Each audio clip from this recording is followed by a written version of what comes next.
Hello everyone and welcome. In this video I'm going to walk you through how to add Spotify to Sidebar in Opera GX on your PC. Now it's a great thing if you want to keep your music close by. You want to add Spotify to the sidebar. So this is how you do it. You can use the built-in player. Now Opera GX has a built-in player in the sidebar that supports Spotify.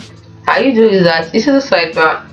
That this is a built-in player. You can see the player, so you click on it and then you log into your Spotify account, and then from then you can control your Spotify music directly from the sidebar.